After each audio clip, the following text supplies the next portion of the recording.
it's Candice, and you're listening to YourMusicMyWorld.com. So what has life been for Candice Glover after winning American Idol?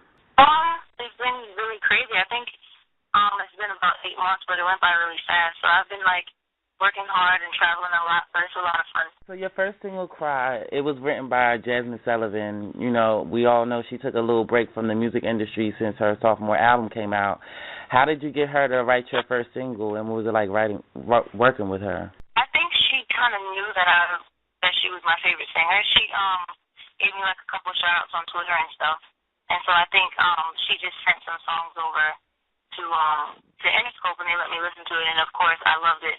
I think just for the simple fact that it was Jazmine Sullivan, because, I love her, but that was my favorite one. So we just recorded it in the studio. I haven't gotten a chance to meet her yet, but I was grateful that she actually wrote my song, my first single. Okay. So besides Jazmine Sullivan, who else have you worked with on your debut album, Music Speaks? Rodney Jerkins and Esther Dean wrote a song on the album, and also Rock City. I wrote one song. We wrote songs with Jackie Boys and Apex, but we chose one really great one to put on there. And so I think really that's it. And Harvey Mason Jr. And the Underdogs, they actually helped out with the album a lot. So it was great getting a chance to work with a lot of people who have been in the business for so long.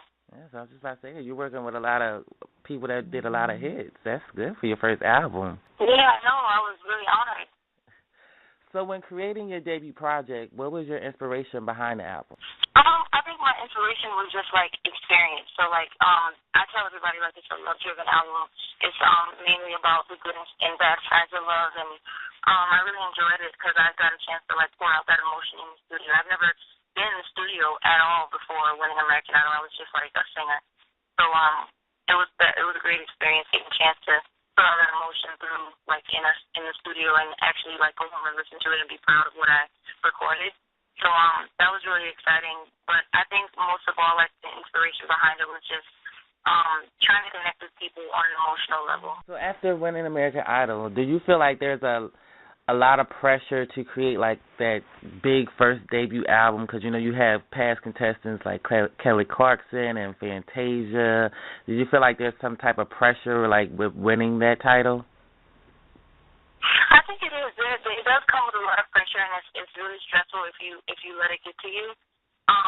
Because, like you said, Kelly Clarkson, Fantasia, Carrie Underwood, and all of them, even some people that didn't have, that didn't win, they still went on to be really successful. So it's a lot of pressure, and it's also a lot of pressure knowing that I'm the first girl after a whole 5. So I have a lot to live up to because all the girls that won are incredibly talented and really successful. So I just hope that I can, continue the legacy of being a female American Idol winner. But I'm hopeful, and I'm really proud of the music, and I just hope everybody connects with it the way that I did.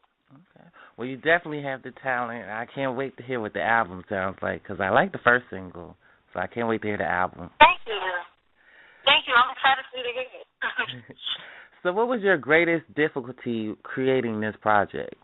I think the most difficult part was probably going in the studio and being okay with singing every note, not singing every note on key. Because I'm so used to practicing so much for American Idol and then going on TV and having everything perfect because I practice. But when you go in the studio and you write a song and then you go in and sing, it doesn't sound right the first couple of times because you have to perfect it. And I'm not used to people hearing, the perfecting process of me doing a performance.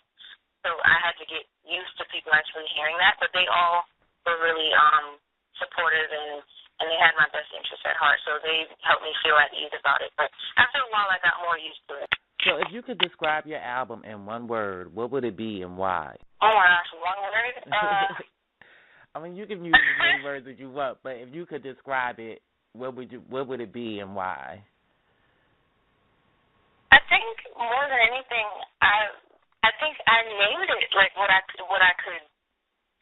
would describe it as. Music Speaks is, there's a lot of people that go through things that can't really say anything, and I think, music says what you can't say sometimes.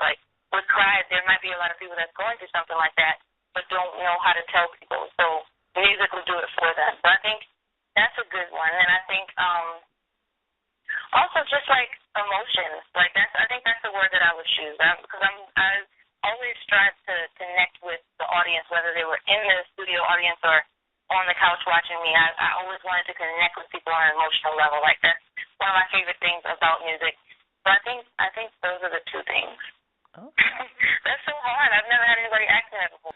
So now that the album's first single has been released, and with your album coming out next month, do you already have like a second single planned?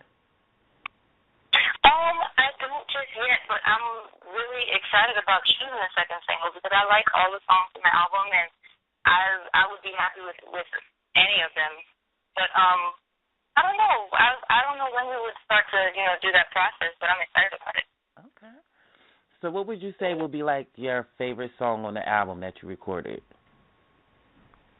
I think my favorite. Well, I think I'm a little partial to Forever That Man because I actually had a hand in writing that one, so I really like that one. But I like Kiss Me and Die Without You, I think, the most. I don't know, it's so hard to pick, but those are two songs that are really amazing, and Rock City wrote those songs, and it was great getting a chance to see him because he doesn't write anything down. He asks you what you want to talk about that day, how are you feeling that day, and he goes into the studio and says exactly what you are feeling, so I like that.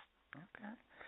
So after your album comes out, what do you hope that listeners get out of listening to your album?